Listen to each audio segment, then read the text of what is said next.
ഞാൻ നിഷ. എൻ്റെ എല്ലാ യൂട്യൂബ് ചാനലിലെ നിഷാസ് ലൈഫ് സ്റ്റൈലിലേക്ക് എൻ്റെ എല്ലാ പ്രിയ സുഹൃത്തുക്കൾക്കും സ്വാഗതം. അപ്പോൾ ഇന്ന് നമുക്ക് ഫെബ്രുവരി മാസത്തിൽ എന്തൊക്കെ പച്ചക്കറിയാണ് കൃഷി ചെയ്യാം എന്നുള്ളത് നോക്കാം. നമ്മുടെ ഫെബ്രുവരി മാസം മഞ്ഞെല്ലാം തീർന്ന് പകുതി ആകുന്ന ടൈമാണ്. നമ്മളെ ക്യാബേജും കാലിഫ്ലവറും ഒക്കെ വിളവെടുപ്പ് കഴിയാറാകുന്ന സമയമാണ്. അപ്പോൾ നമുക്ക് അതായത് കൃഷിക്ക് അനുയോജ്യമായ കാലാവസ്ഥയാണ് നമ്മുടെ ഫെബ്രുവരി മാസം. ആ ഫെബ്രുവരി മാസത്തിൽ നമുക്ക് കുറേ പച്ചക്കറികൾ നമുക്ക് നട്ടുപിടിപ്പിക്കാം. അതായത് നമ്മുടെ നിത്യവഴുതന എന്ന് പറയുന്ന ഈ പച്ചക്കറി നല്ല ടേസ്റ്റുള്ള പച്ചക്കറിയാണിത്. നിത്യവഴുതന എന്ന് പറഞ്ഞാൽ അതായത് വള്ളിയായിട്ട് വളർന്ന് വേഗത്തിൽ തന്നെ ഇതിൽ നിന്ന് വിളവെടുക്കാവുന്ന ഒരു പച്ചക്കറിയാണ് നിത്യവഴുതന. പിന്നെ ക്യാപ്സിക്കം അറിയാമല്ലോ, ക്യാപ്സിക്കം. പിന്നെ നമ്മുടെ ബജ്ജി മുളക്, പച്ചമുളക്. നമുക്ക് വീട്ടാവശ്യത്തിന് വളരെ പ്രയോജനപ്പെടുന്ന ഒന്നാണല്ലേ നമ്മളെ പച്ചമുളക്. അതിനായിട്ട് ഞാനിവിടെ ഉണ്ടമുളക് എന്ന് പറഞ്ഞ ഈ മുളക് വാങ്ങിച്ചിട്ടുണ്ട്. ഇത് ചെയ്യാം. പിന്നെ പ്രത്യേകിച്ച് നമുക്ക് പയർ വിഭാഗത്തിൽപ്പെട്ട എല്ലാ പച്ചക്കറിയും നമുക്ക് ഈ ഫെബ്രുവരി മാസത്തിൽ നട്ടുപിടിപ്പിക്കാം. നമ്മുടെ ചതുരപ്പയർ ചതുരപ്പയർ ശീതകാല പച്ചക്കറിയാണ്, അതായത് മഞ്ഞ് സമയത്തിൽ ഉണ്ടാകുന്നതാണ്. അത് നമുക്ക് ഈ മാസത്തിൽ നണ്ട മീറ്റർ പയറാണ് ഞാൻ ഇപ്പോൾ അതിനായിട്ട് എടുത്തിരിക്കുന്നത്. പിന്നെ നമ്മുടെ സ്വീറ്റ് കോൺ, അപ്പോൾ ചോളം നട്ടുപിടിപ്പിക്കുന്നത് നല്ലതാണ്. ഈ കൃഷി നമ്മൾ ഈ ടെറസ് തോട്ടത്തിൽ 2-3 മൂട് ചോളം നട്ടുപിടിപ്പിക്കുന്നത് നല്ലതാണ്. നമ്മളെ പീച്ചിങ്ങ എന്ന് പറഞ്ഞ്, അതായത് പന്തലിൽ വളരുന്ന ഒരു പച്ചക്കറിയാണത്. ഇത് നട്ടുപിടിപ്പിക്കാം, പീച്ചിൽ. പിന്നെ കൊത്തമര, പിന്നെ നമ്മുടെ പടവലം, അതായത് പടവലം നമുക്ക് നട്ടുപിടിപ്പിക്കാം. ഞാനിവിടെ വിത്ത് കിളിർക്കാനായിട്ട് വെച്ചിട്ടുണ്ട്, കിളിർക്കുമെന്നറിയില്ല. പിന്നെ പ്രത്യേകിച്ച് നമ്മൾ പറയുകയാണെങ്കിൽ നമ്മുടെ വെള്ളരി, അതായത് വെള്ളരി വിഭാഗം, സലാഡ് കുക്കുംബറും നട്ടുകൊടുക്കാം, വെള്ളരിയും നട്ടുകൊടുക്കാം. കാരണം നമ്മളിപ്പോൾ വെള്ളരി ഈ ഫെബ്രുവരി മാസത്തിൽ നമ്മൾ വെള്ളരിയുടെ വിത്ത് കിളിപ്പിച്ച് കൊടുത്തു കഴിഞ്ഞാൽ നമ്മൾ നട്ടുപിടിപ്പിച്ച് പൂവിട്ട് അതിൽ നിന്ന് കായ്ഫലമാകുമ്പോൾ ഏപ്രിൽ മാസത്തോടെ എടുക്കും. അപ്പോൾ നമ്മുടെ വിഷു ടൈമിൽ നമ്മളെ വീട്ടിൽ നമുക്ക് തന്നെ നമ്മുടെ ടെറസിലെ വെള്ളരി വെച്ച് തന്നെ നമുക്ക് വിഷുക്കണി ഒരുക്കാൻ സാധിക്കും.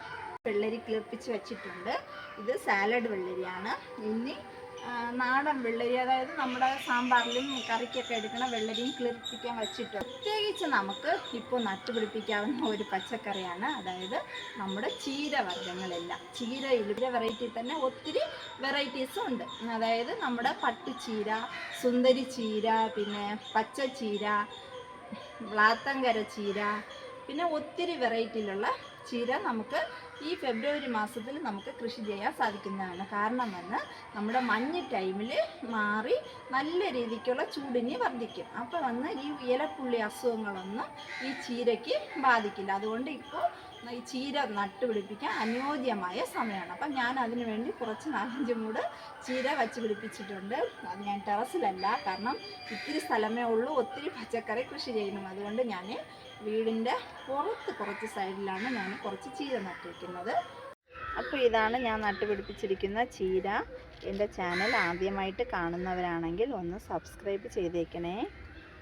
അതായത് നമ്മളെ അടുക്കളത്തോട്ടത്തിൽ വളരെ പ്രധാനമായിട്ട് വച്ച് പിടിപ്പിക്കേണ്ടതുമായ ഒരു പച്ചക്കറിയും വളരെ അത്യാവശ്യകരമായ ഒരു പച്ചക്കറിയാണ്. അതെന്തെന്നറിയോ, നമ്മൾ എല്ലാ പച്ചക്കറികളും ഒരുവിധം അത്യാവശ്യമാണ്. എന്നാലും നമ്മുടെ വെണ്ടയ്ക്ക, അതായത് കണ്ടോ, അതിനായിട്ട് ഞാനിവിടെ കുറേ വെണ്ടത്തൈ ഞാൻ കിട്ടി. അപ്പം ഞാനിങ്ങനെ വെണ്ടത്തൈയുടെ നട്ടു കൊടുക്കാനായിട്ട് ഈ ടെറസിൽ ചട്ടിയിലാണ് ഞാൻ നടുന്നത്. അപ്പോൾ ഓരോ ചട്ടിയിൽ ഓരോ തൈ വെച്ച് ഞാൻ നട്ടുപിടിപ്പിക്കുകയാണ്. ഇത് ഡോളോമൈറ്റിട്ട് ട്രീറ്റ് ചെയ്ത് വെച്ചിരിക്കുന്ന ചട്ടിയാണ്. അതായത് വെണ്ടയ്ക്ക തന്നെ നമുക്ക് ഒത്തിരി ഗുണമുണ്ടല്ലേ, സാമ്പാർ, വിഴുക്ക് വരട്ടി എല്ലാത്തിനും നമുക്ക് നമ്മുടെ കിച്ചണിൽ വളരെ അത്യാവശ്യമായിട്ടുള്ള ഒരു പച്ചക്കറിയാണ്. അപ്പോൾ അതിനായിട്ട് ആദ്യം തന്നെ ഞാനിപ്പോൾ ഈ വെണ്ടത്തൈനെ ഈ ചെടിച്ചട്ടിയിലാണ് നട്ടു കൊടുക്കുന്നത്. ഓരോ ചെടിച്ചട്ടിയിലായിട്ട് ഓരോ വെണ്ടത്തൈയാണ് ഞാൻ ഇതിൽ നട്ടുപിടിപ്പിക്കുന്നത്. നമ്മളെ ക്യാബേജാണ്. ക്യാബേജ് ഞാൻ നടുന്ന ടൈമിലെല്ലാം ഞാൻ നിങ്ങളെ കൂടെ ഷെയർ ചെയ്തിരുന്നല്ലേ. അപ്പോൾ ഇത് അതിവേഗത്തിൽ തന്നെ വളർച്ച വരികയും അതിൽ നിന്ന് ബഡ്ഡുകൾ വരാൻ തുടങ്ങിയിട്ടുണ്ട്. ഞാനത് കാണിച്ചു തരാം. ഇതാ ബഡ് പിടിക്കാൻ തുടങ്ങിയിട്ടുണ്ട്.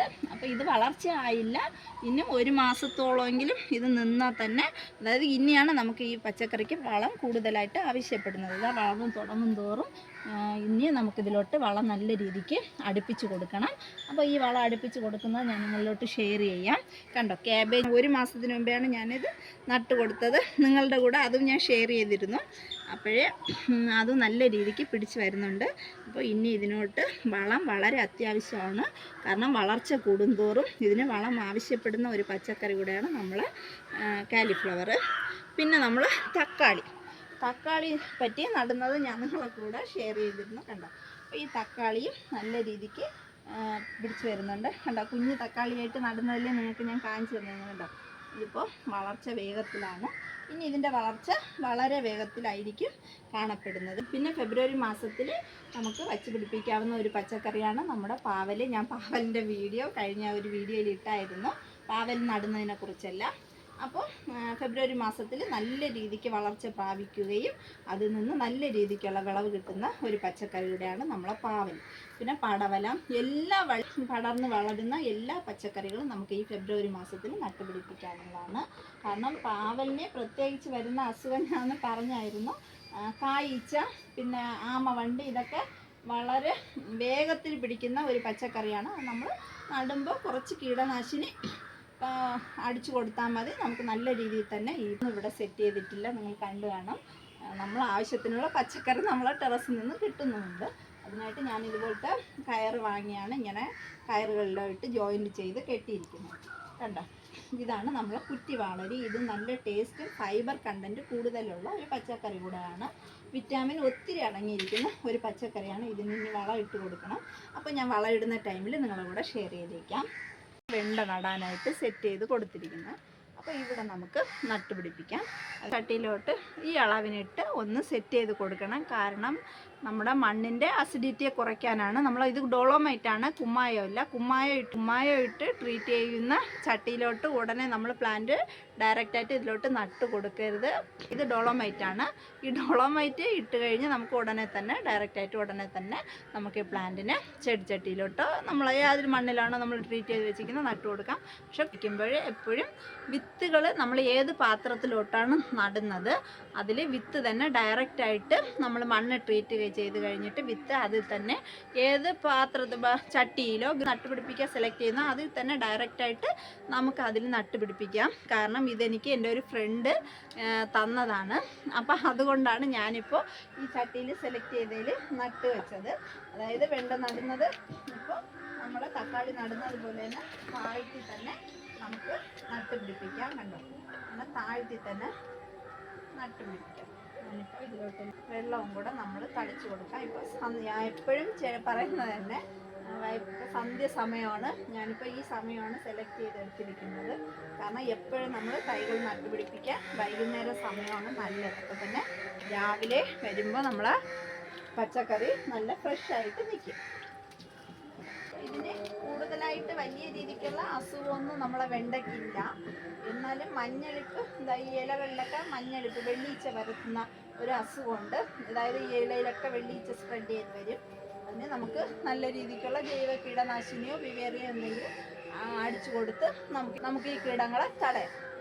അപ്പോൾ ഞാനിപ്പോൾ ഇതിലോട്ട് കുറച്ച് വെള്ളം ഇങ്ങനെ തളിച്ചു കൊടുത്തു. പിന്നെ ഒരു സ്ഥലത്ത് നിന്ന് വേറൊരു സ്ഥലത്തേക്ക് പോകുമ്പോൾ 2 ദിവസം നമുക്ക് വിഷമം ഒരുമാതിരി ഇരിക്കില്ല, അസ്വസ്ഥതയായിരിക്കും. അതുപോലെ തന്നെ നമ്മളെ പ്ലാന്റ് അത് നമ്മളിപ്പോൾ നടുമ്പോൾ ഞാനിപ്പോൾ വേറൊരു സ്ഥലത്ത് നിന്ന് കൊണ്ട് വന്ന് നട്ടതാണ്. അതുകൊണ്ടാണ് നമ്മളെ പ്ലാന്റ് ഇങ്ങനെ ക്ഷീണിച്ചതുപോലെ നിൽക്കുന്നത്. ഇതിന് 2 ദിവസം കഴിയുമ്പോൾ ഇവർ ഈ മണ്ണിനോട് പൊരുത്തപ്പെട്ട് എല്ലാവരും റെഡിയായി നിന്നോളും. ഈ വിളവെടുപ്പ് കൂടെ ഞാൻ നിങ്ങളെ കൂടെ ഷെയർ ചെയ്യാണ്. അത് വേറെ ഒന്നുമില്ല, കുറച്ച് മഞ്ഞളാണ്. മഞ്ഞൾ ഞാനിങ്ങനെ ടെറസിൽ, അതായത് വീടിൻ്റെ സൈഡ് ഭാഗത്തൊക്കെ ഇങ്ങനെ നട്ടിരുന്നു. അതിനെ കൂടെ ഞാനിന്ന് വിളവെടുക്കുകയാണ്. കാരണം അത് നിങ്ങളിലോട്ട് ഷെയർ ചെയ്യാൻ ഉണ്ടോയെന്നൊന്നും എനിക്കറിയില്ല, എടുത്തു നോക്കാം. കാരണം വീടിൻ്റെ ഫ്രണ്ട് ഭാഗത്തും കുറച്ച് വെച്ചിട്ടുണ്ട്. അപ്പോൾ മഞ്ഞൾ വിളവെടുക്കുന്ന ടൈം കഴിഞ്ഞു. അപ്പോൾ ഇനി പറ്റത്തില്ല. അതുകൊണ്ട് ഞാൻ അതുകൂടെ ഇന്ന് വിളവെടുക്കണം. എത്രത്തോളം മഞ്ഞൾ കിട്ടണമെന്ന് നമുക്ക് നോക്കാം. ഒത്തിരിയൊന്നുമില്ല, എന്നാലും കുറച്ചെങ്കിലും കിട്ടും.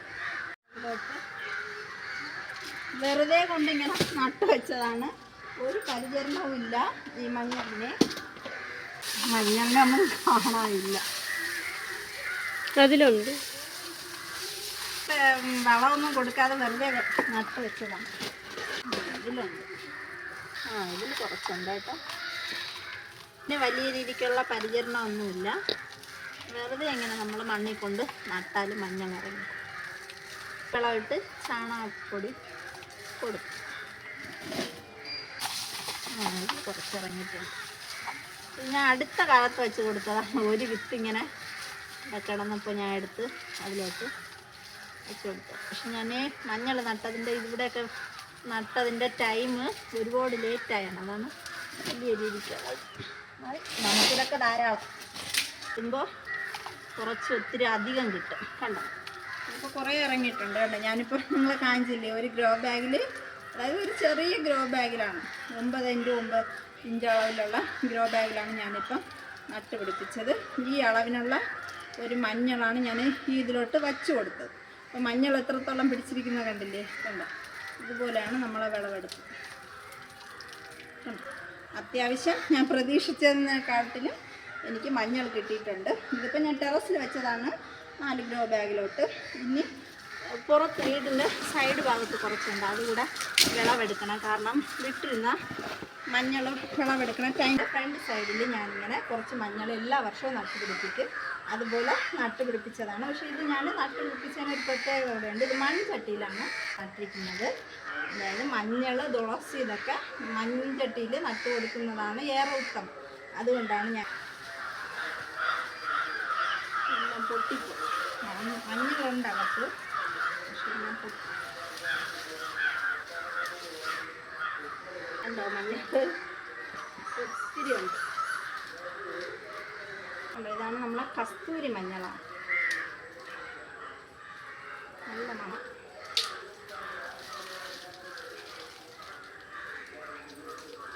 ഉണ്ടോ, ഇതാണ് നമ്മളെ കസ്തൂരി മഞ്ഞളാണ്. ഉണ്ടോ, ഇതാണ് നമ്മളെ മുഖത്തൊക്കെ തേക്കുന്ന, നാച്ചുറലായിട്ട് നമ്മളെ സൗന്ദര്യത്തിന് തേക്കുന്ന കസ്തൂരി മഞ്ഞളാണ്. കണ്ടോ, ഒത്തിരി ഉണ്ട്. ഇതിന് കട്ട് ചെയ്ത് നമുക്കിതിൽ നട്ടുപിടിപ്പിച്ചാലും നല്ല രീതിക്കുള്ള മഞ്ഞൾ പിടിച്ചു വന്നോളും.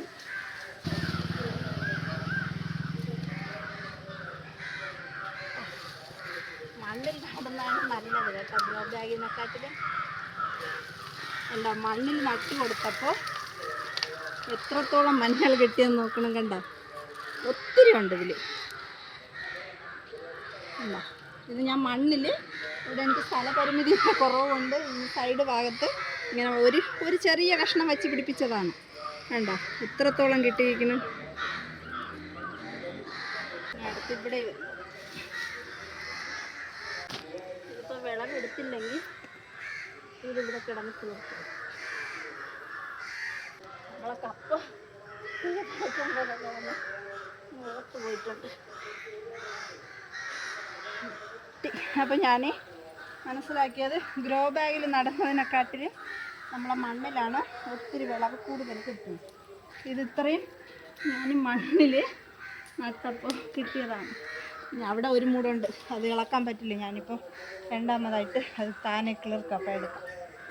നട്ടതിൽ നിന്ന് നമ്മൾ തറയിൽ നട്ടു കൊടുക്കുന്നതിനാണ് ഒത്തിരി വിളവ് എനിക്ക് കിട്ടിയത്. ഞാൻ ഗ്രോ ബാഗിൽ നട്ടാലും വിളവ് കിട്ടും. ഞാൻ ടെറസിൽ നട്ടത് ഒരുപാട് ടൈം കഴിഞ്ഞാണ്. ഒരു മഞ്ഞൾ വിത്ത് അങ്ങനെ കിടന്നതിനെ കൊണ്ട് ഇട്ട് ഞാൻ വെച്ചതാണ്. കണ്ടോ, ഇതെല്ലാം ആ ടൈമിന് തന്നെ നട്ടു കൊടുത്താണ്. കണ്ടോ, നല്ല രീതിക്കുള്ള ഞാൻ പ്രതീക്ഷിക്കുന്നതിൽ നിന്നുള്ള മഞ്ഞൾ എനിക്ക് വിളവ് കിട്ടിക്കഴിഞ്ഞു. ഇതിൽ കുറച്ച് ഞാൻ പൊടിക്കാൻ എടുക്കും, ഇല്ലെങ്കിൽ നട്ട് അടുത്ത പ്രാവശ്യം ഞാൻ ഒത്തിരി മഞ്ഞൾ ഇതെല്ലാം ഞാൻ നട്ട് തന്നെ കൊടുക്കും. അപ്പോൾ അടുത്ത പ്രാവശ്യം എനിക്ക് ഒത്തിരി മഞ്ഞൾ കിട്ടും. കണ്ടോ, ഇപ്പം നമുക്ക് എന്ത് കൃഷി ചെയ്താലും നമുക്ക് കിട്ടും. ചിലർക്കൊരു ധാരണയുണ്ട്, നമ്മൾ കൃഷി ചെയ്താൽ ഒന്നും വരില്ല. നമ്മൾ എന്ത് തന്നെ കൃഷി ചെയ്താലും നമ്മളെ കടയിൽ നിന്ന് വാങ്ങുന്ന പോലെ വലിയ രീതിക്ക് കിട്ടിയില്ലെങ്കിൽ ഇതുപോലെയൊക്കെ നമുക്ക് കിട്ടും. കണ്ടോ, എനിക്കിപ്പോൾ ചെറിയ രീതിക്കുള്ളതല്ല, ഞാനിപ്പോൾ ഒരു അതായത് ഈ ഒരു 3-4 അളവ് മഞ്ഞളാണ് ഞാനവിടെ താഴെ ഞാൻ മണ്ണിൽ നട്ടു കൊടുത്തത്. ഒരു 2 പീസ് മഞ്ഞളാണ് ഞാൻ നട്ടു വെച്ചത്. കണ്ടോ, എനിക്ക് അതിൽ നിന്ന് കിട്ടിയ മഞ്ഞൾ, ഇത്രയും മഞ്ഞൾ എനിക്ക് നല്ല രീതിക്ക് കിട്ടി. ഒത്തിരി സന്തോഷമുണ്ട്. അപ്പോൾ അടുത്ത നല്ലൊരു വീഡിയോ വരുന്നതായിരിക്കും. Okay, thank you, bye bye.